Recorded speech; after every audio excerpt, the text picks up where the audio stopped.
Bonsoir, bienvenue sur ce 18e épisode d'Ascormal. Et aujourd'hui, je vais vous parler du rôle de la préparation physique dans la pratique de votre sport.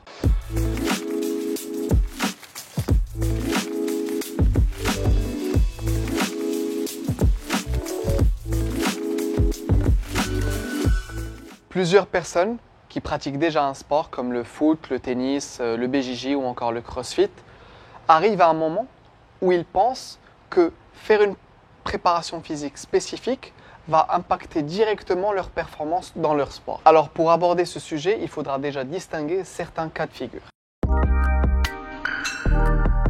Je vais commencer avec les sports collectifs parce qu'il faut comprendre qu'en tant qu'adulte, très rares sont les adultes qui vont jouer au foot par exemple dans un club. Parce que les gens qui jouent déjà dans un club, c'est leur métier, ils font déjà ça. En général, ça se fait entre copains. La condition physique reste assez similaire ou quand on a un copain qui n'est pas très présent en condition, soit il est au but, soit on va être sympa avec lui, et ainsi de suite. Donc finalement, ce n'est pas vraiment un critère si important que ça pour les adultes qui jouent des sports de groupe.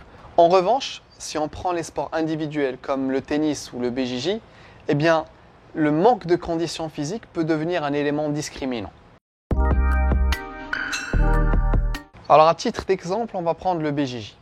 Imaginons deux personnes, une avec une bonne condition physique mais aucune connaissance du BJJ et une avec une condition physique très limitée et aussi aucune connaissance du BJJ. Ces deux personnes vont trouver un bon club avec un super bon coach, une bonne atmosphère et ils vont s'inscrire, vont être motivés. On va voir qu'au départ, les deux auront un niveau similaire sur le tatami.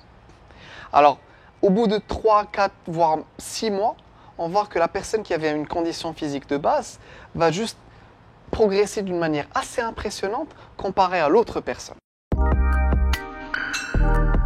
Dans le BJJ, on va apprendre une technique et on va aller sur le tatami à travers des sparring pour pratiquer cette technique. Le rôle de la prépa physique, c'est d'avoir une condition physique qui va nous permettre de reproduire cette technique.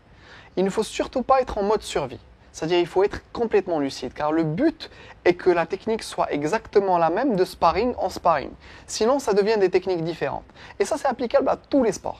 Donc, ce qui va arriver, c'est qu'au bout de 6 mois, la personne qui avait déjà une préparation physique va améliorer son niveau de BJJ, et l'autre personne ne va pas tant améliorer son niveau de BJJ, mais paradoxalement, va améliorer sa condition physique. Parce que quelque part, juste en faisant ces techniques, en allant à la salle, en étant présent, en essayant, cette personne va améliorer légèrement sa condition physique, alors que le but de base, c'était d'apprendre le sport qui est le BJJ. Alors déjà, il faut faire la distinction entre une prépa physique spécifique à un sport et une prépa physique générale. Parce que si on prend quelqu'un qui a des années de pratique de BJJ, encore pour rester sur cet exemple, qui a la technicité, qui a l'expérience, cette personne, pour améliorer son niveau, aura besoin d'une prépa physique qui est spécifique à son sport. Pourquoi ? Parce que cette personne a déjà une technicité qui a été acquise à travers des années de pratique. Si on prend maintenant l'exemple de la personne qui est très limitée physiquement, qui est encore en train d'apprendre la technicité du sport, cette personne a besoin d'une prépa physique qui est générale. C'est quoi une prépa physique générale ? C'est une prépa physique qui peut l'aider qu'il soit en train de faire du BJJ, du foot, du hand, n'importe. Et pour résumer, une préparation physique a pour principal objectif de vous garder lucide et présent lors de l'apprentissage de vos skills, de votre technique, du sport que vous pratiquez.